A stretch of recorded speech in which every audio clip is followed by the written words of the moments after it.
Hey gang, so a few days ago, someone asked me if I had heard about the mom and baby that were shot and murdered by police in Independence, Missouri. And I hadn't heard anything about it, so I started looking it up and kind of showing you a little bit of the article that I initially found. But yeah, it's pretty wild, and something just didn't smell right. And honestly, this is one of the biggest Psypoops I can remember in a long time, and I'll explain it as I go through here and show you all of the videos that I found, all of the family members, no real emotion, speaking in what seems like rehearsed lines. It's just all of the standard BS. So I was about ready to upload this video to YouTube, and then I found an hour ago the police body cam footage that they released. So I went ahead, I put it at the beginning, so spoiler alert. I'm starting with presumably some of the most interesting footage out there, the body cam footage of this entire event. So my personal opinion, that is, if it is Psypoop, I think it's to program people to hate the police, to not trust them, and also to program police to be intolerant of people, to prepare us for that police state, for martial law. There might be a time coming very soon where you don't have a choice, and the police are that military force, that strong arm of the law. Be prepared, be armored up, stay strong in Christ. But don't be afraid, no fear. I love you all.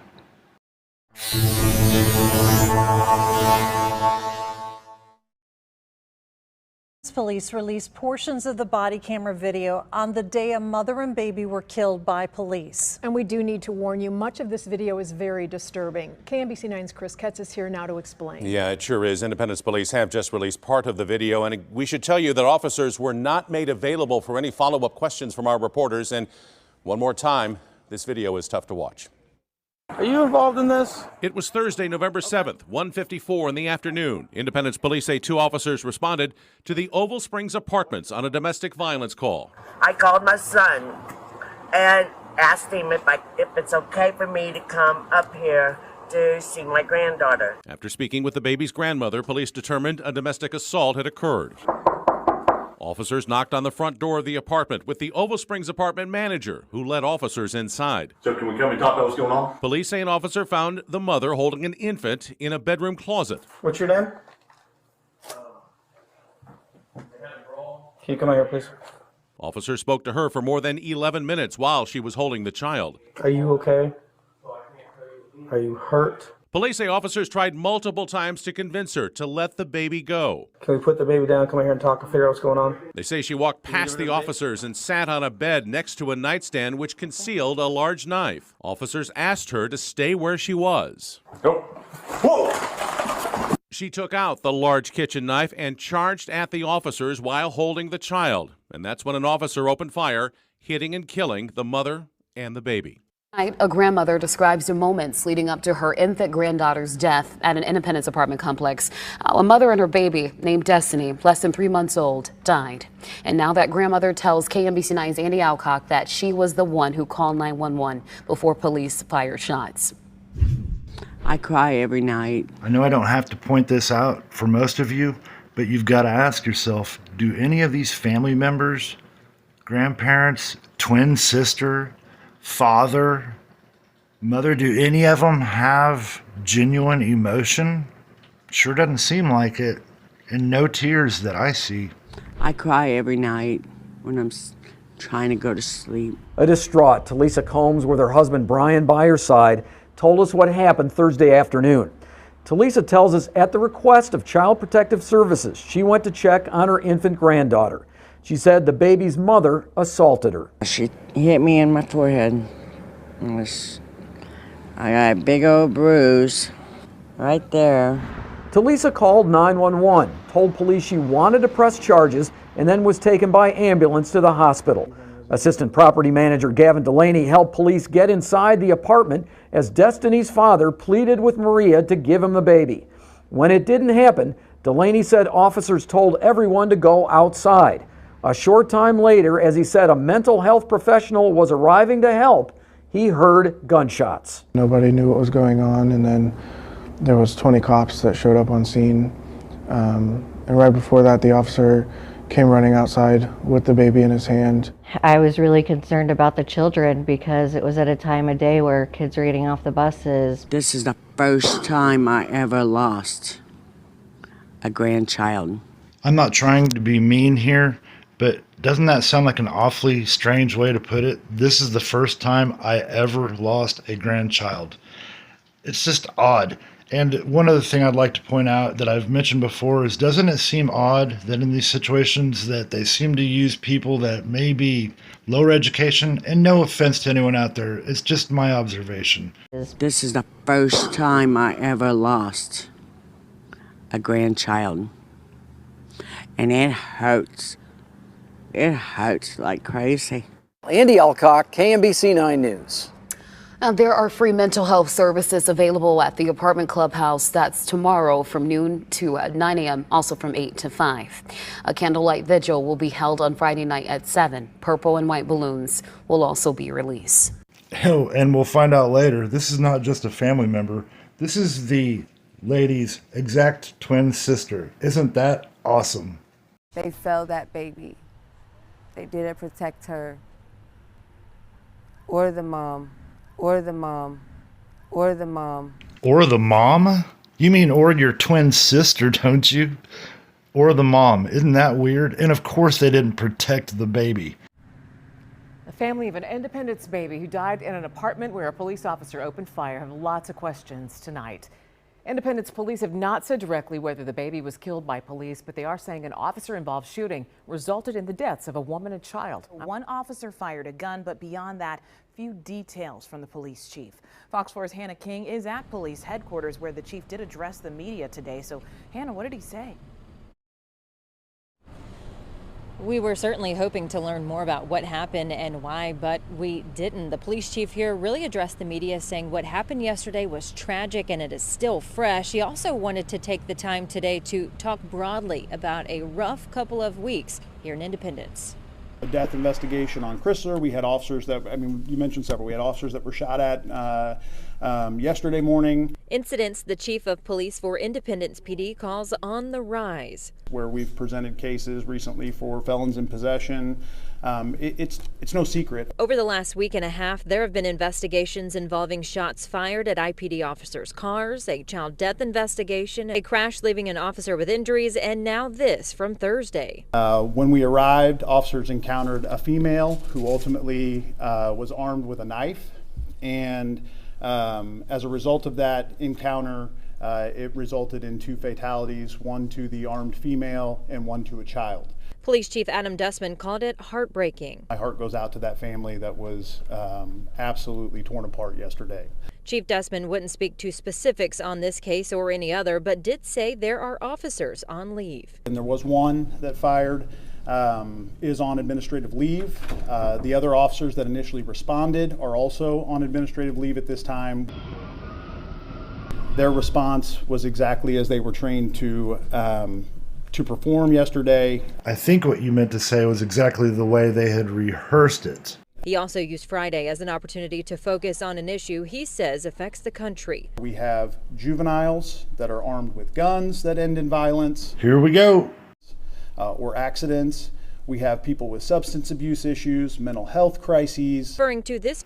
So cops shoot and kill a baby and a 100-pound woman armed with a supposed knife. And now we're talking about school shootings and kids with guns. Isn't that awesome how that happens?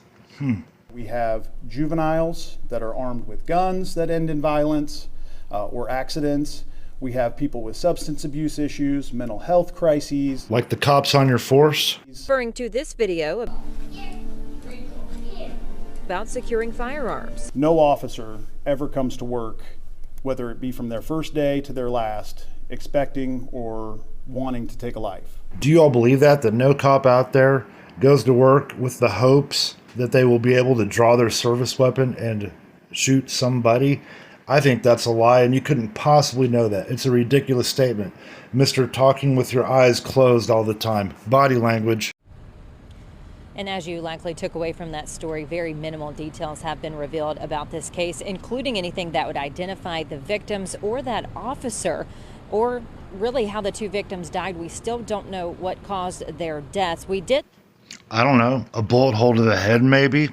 And everyone that's saying they don't know the cause of death, like these reporters and the cops, of course they know. They're just not going to say it. It's ridiculous. Did learn, though, that one officer who fired their weapon is someone who is, quote, a long tenured veteran of law enforcement. But again, the chief would not say if the officer's actions led to those two fatalities. Back to you. And today, a spokesperson told us 34-year-old Maria Pike died. The child killed was actually an infant, Destiny Hope. She was born in August. Police have yet to confirm how the woman and child died, and the family is demanding answers. KSHP 41's Lenita Brooks talked with the infant's grandmother. Again, just to point out, all of these family members and witnesses, most of them seem to be a little bit slower, and I don't see anything that seems genuine. No genuine anger, no genuine tears, no genuine outrage. You know, when Grandma came and said a name, she would smile. Talisha Coombs says she has no tears left to cry. I ran out of tears.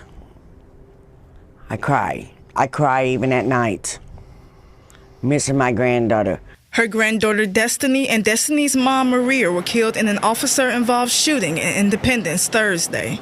So the CPS asked me if I'd go up there and check up on her and see how everything was going. Coombs says Maria struggled with her mental health. She went to do a checkup on them after they missed a Child Protective Service meeting the night before. She says things became heated between her and her granddaughter's mother. That's when she called police over to the residence. But she says once they arrived, that's when things took a violent turn. Talissa said Maria assaulted her before police arrived. She then called police. When the cops asked me, do they have weapons? I said no. They do not have no weapons at all. And they asked me if I wanted to press charges on Maria, and I said yes. Eventually, police said an officer fired his weapon, but investigators have not said what led to the shooting and how Maria or the child died. The family is now seeking justice. And we're just wanting answers. Why? Yeah. Why? Why did they do that?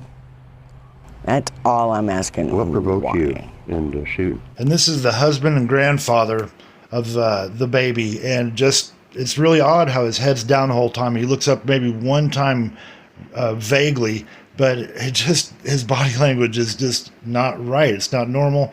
Looking down, I don't know. And we're just wanting answers. Why? Yeah. Why? Why? Why? Why? Why? Do you really? Why did they do that?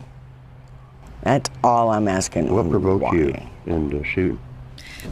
A vigil, a funeral, but no details on how a baby died during an officer-involved shooting in Independence. It's been 2 weeks since an officer opened fire inside an Independence apartment, leaving a woman and a 2-month-old dead. We have team coverage for you tonight, pushing for answers to both your questions and ours. It's been 2 weeks since an officer-involved shooting here at the Oval Spring Apartments in Independence. 2 weeks since a mother and baby died. Family laid both to rest today and said they are still begging for answers that they haven't gotten yet. I cry even at night, missing my granddaughter. That was baby Destiny's grandmother, who we spoke with last week. The prayers and tears haven't brought answers. Why has the body cam footage not been released? Like, what? Give my family some peace. Are you getting it yet? Cops won't release the body cam footage. Oh, they must be hiding something. Oh, wow, let's go ahead and divide people there. This is real. And what? Give the body cam footage over to my family so they can have some peace? How is having damn body cam footage going to bring your child back or give you any peace? You don't need body cam footage to tell you what happened in this scenario according to the narrative. The cops put a bullet in your cousin and in her baby's head. That's what happened. Behind the scenes, we continue to try to get answers. How did Maria and Destiny die? Yes, please tell us how they died.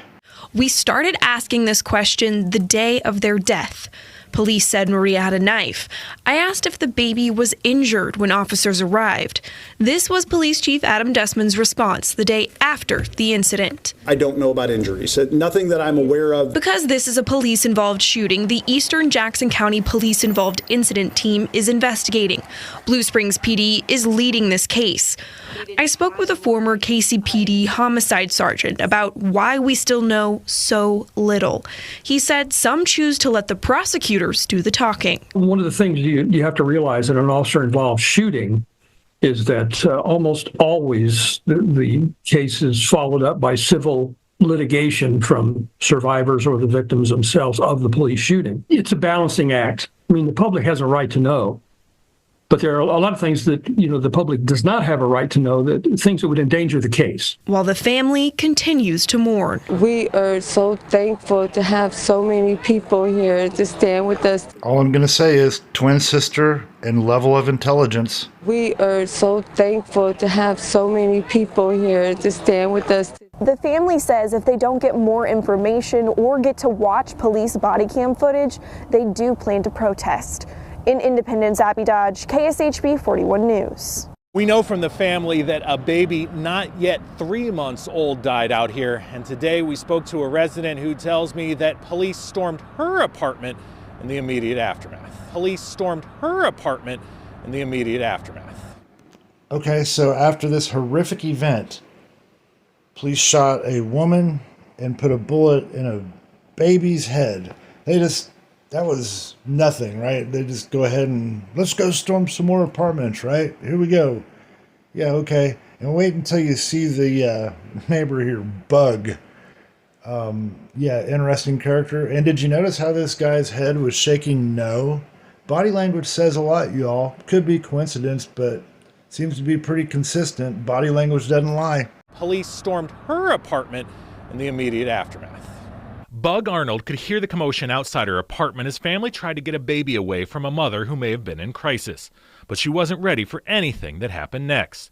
Police say 3 officers called to a domestic disturbance and assault were there when they encountered a woman inside with a knife. She then heard the frantic calls from the family asking the question many in the Oval Spring apartment complex are still wondering tonight. Saying that who shoots a baby, like who shoots a woman who is holding a baby. Independence Police Chief Adam Dustman says he can't address those questions since his agency is not leading the investigation into the officer who fired their weapon. But he talked generally about split-second decisions that come with a heavy burden and what role a baby who could have been in the woman's one arm and a knife in the other might have played. The protocol remains the same regardless of who's present. It's no different than what the law requires, which is if there is imminent threat of death or serious bodily injury to anyone else or themselves, that is an evaluation factor. As apartment management says police rushed the lifeless baby to an ambulance, Arnold says there was confusion as other responding officers flung open her door with guns drawn. So this is Bug, and does anything stand out? Anything?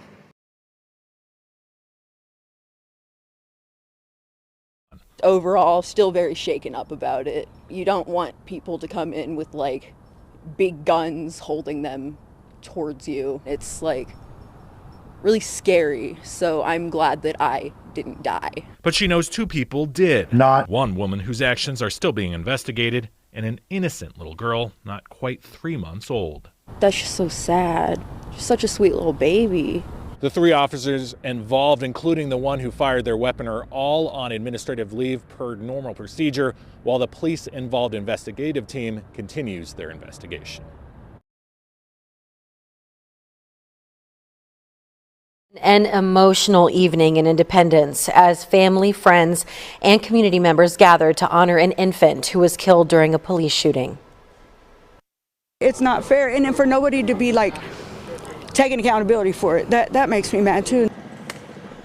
The shooting happened last week. Officers responded to a domestic call at the Oval Springs Apartments in Independence.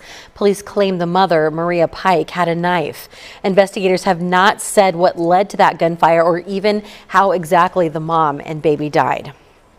KSHB 41 News reporter Alyssa Jackson was at tonight's candlelight vigil at that apartment complex as they continue to mourn and demand answers. The sentiment at the Oval Springs apartment complex in Independence feels the same as it did a week ago when a mother and her baby were killed in a police shooting.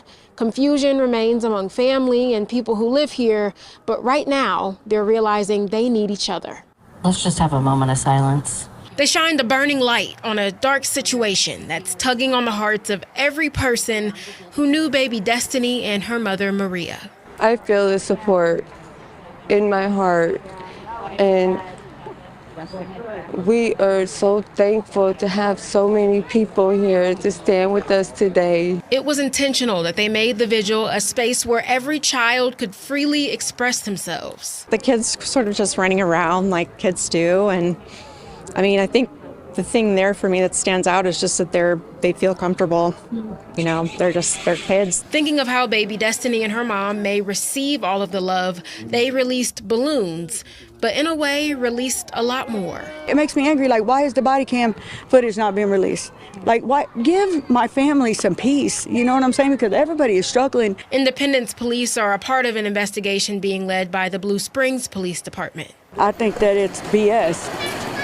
Law enforcement were not allowed here, and the frustration from the family is all of the waiting. The case has not been sent yet to the Jackson County Prosecutor's Office for review. It makes me mad that my family had to get together for something like this. While the family pleads for more immediate answers on what happened inside of the apartment. We just need the community to stand with us so we can get justice. How they leave now versus last week showed the light they find will be in each other. Get the kids and babies out of harm's way. Yeah, get the kids and babies out of harm's way in their own homes, in the safety of their mother's arms. Get them out of harm's way. Police have not said exactly what caused their deaths, but today, KSHB 41 reporter Abby Dodge talked with someone inside the apartment that day. Abby, we understand you actually talked with the father of baby Destiny. Yeah, I did, Kevin and Caitlin. This is still a very emotional time for Mitchell Holder. Just remember that. It was a very emotional time, of course, right? So emotional that I don't see one tear during this interview, and you went and moved all of their belongings out of your apartment. Okay, very emotional. Here we go. It's been almost 3 weeks since he says police shot and killed his daughter and girlfriend. Independence police and investigators have not said how the two died, but that Maria Pike had a knife and an officer fired their weapon. Mitchell is still living in the apartment where his girlfriend and daughter died. He showed us around that space today. This is where the scene is. Mitchell Holder has cleared out his daughter's belongings from their home, but her memory is fresh in his mind. Baby crib was in here, like right here. Destiny was his first daughter. It was very much difficult, but a lot of happiness. It was very much difficult, but a lot of happiness. Remember what I said? Of course, emotion, genuine emotion, and intelligence level. Not making fun of anyone. I'm not judging anyone. Just saying. It was very much difficult, but a lot of happiness. In one moment, that changed. My exact words was, "You killed her." Mitchell walked us around the room where they spent their final moments together. Investigators took out the carpet covered in blood, but some evidence remains. That was the first shot right there. 2 bullet holes decorate the walls of their bedroom, now an empty space, like his heart. It's very difficult to me to be in here. I still live in the apartment. I still got that there in the living room. Yeah, I know. Isn't it interesting with all the purple balloons at the vigil, the purple sweaters, the purple shirts? Yeah, I know. We all get it. It's very difficult to me to be in here. I still live in the apartment. I still got that there in the living room. But in this room, it feels like her presences of both of them, of souls. While he's working through his grief, Mitchell says he wants justice for the life he won't have with his girls. All I want is that officer to understand he did something totally wrong. That's all he wants, y'all, is for that officer to know that he did something totally wrong. Blue Springs police continue to investigate the officer's actions. Police were at their apartment that afternoon responding to a domestic disturbance. Fox 4's Hannah King joins us now after speaking to Maria's twin. Well, Nina says Maria, who she calls Masha, was, quote, very talented and very loving. She shared that a number of moms experience postpartum issues, and Maria was just doing her best to help her symptoms. It's a challenge Nina says Maria had experienced before with another child. And Nina told me if roles were reversed, Maria would have done the same thing. Share her story and find out what happened. I want accountability. I want responsibility. Along with justice and peace. An orphanage in Russia in 1990 is where Maria and Nina were born. The two lived there for 6 years before being adopted and starting new lives in the United States. She was really excited to tell me about her baby. She told me that she believed God was giving her another chance to have a child, and she was going to do anything and everything she could to not be separated from her child when it was born. Her twin describes the last time the two talked. Maria described what she was experiencing. Out of nowhere, she would have sadness and anger just hit her. She says Maria was taking medication for postpartum struggles. Nina's husband told her the gut-punching news. Sister got shot, her and her baby, in Independence, Missouri. And I'm thinking, okay, so accidents happen, and I thought, she's alive. He's like, no, she passed away in the apartment with her baby. And I was like... As if it wasn't weird enough, it gets even weirder. Listen to this explanation. This is not how I thought she would die. Me and Masha talked about it for years, about, our future death. We were hoping we would die close to each other in old age. I never thought a cop would take their lives. The funeral for Maria and Destiny was on November 21st. Nina, who lives out of state, came to I've been to a lot of funerals, unfortunately, and never once have I seen anyone take a picture of themselves touching the casket of their loved one. Not once. Missouri for the services and to retrace her sister's final steps. Police still won't say what or who killed the mother and child. Did you catch that? 3 weeks later, and police still won't say who or what killed the child or the mother. Only that this was a police shooting incident. But Nina claims she was told what happened. The first shot hit the baby. I mean, what? But that's my sister and niece. And a baby? What? You couldn't have compassion and patience to get the baby out of the way first? Who's the killer? Tell me his name. Who is the killer? You gotta be kidding me. So I'm gonna wrap it up with this last video here of some more police inappropriateness in Independence, Missouri again. I got some issues there in Independence. Anyways, I'm going to let this one roll. Love you guys. Thanks for watching. We'll talk to you all soon. Tonight, an Independence mom is upset after she says police mistook her son for a suspect who fired at officers during a chase. And the intense moment the teenager was told to come outside his home, hands up, is caught on camera. Fox 4's Reagan Porter has more from An Independence mom tells me police had ordered her 14-year-old son, who had been home all night, out of the house with guns drawn. Come out to the backyard with your hands up! Amber Larkham shared this video her security cameras caught on their back porch. She's paralyzed and says she could not immediately get out of bed to help. Get your hands up! Terrified. I knew they were talking to my son. I knew he had nothing to do with this. And I knew I couldn't get up and save him from whatever was going to happen. The situation started with a police chase near Truman and Nolan Road. Independence police say on November 6, just before midnight, officers attempted a traffic stop. The suspect sped off. Police said officers chased the vehicle and the suspect fired shots, hitting police vehicle's headlights. Amber Larkham says she heard the gunfire. She told her 14-year-old to lock the doors. Police said the suspect's vehicle hit a tree and 2 men were taken into custody after a foot pursuit. Police say a canine officer located and detained a person in the backyard of a home near the scene. According to the report, that person was identified as a juvenile and released. Larkham says that juvenile was her 14-year-old son, and this happened. Come out to the backyard with your hands up! I have never been more petrified of I don't want to cry, anything in my life. Obviously, they thought he was one of the people shooting at them. So I immediately thought, is he going to get shot when he walks out this door? If you run, I'm going to send the dog over there, okay? Larkham says police detained her son for about 2.5 hours until they drove him down the street out of her sight in a van. 15 minutes later, she said he came back with a detective who said the 14-year-old was free to go. It was traumatic, it was scary, and I don't feel that it was handled correctly. I really don't. Amber tells me she wants to file a complaint with the department. She's called and left a message with police, but has not heard back.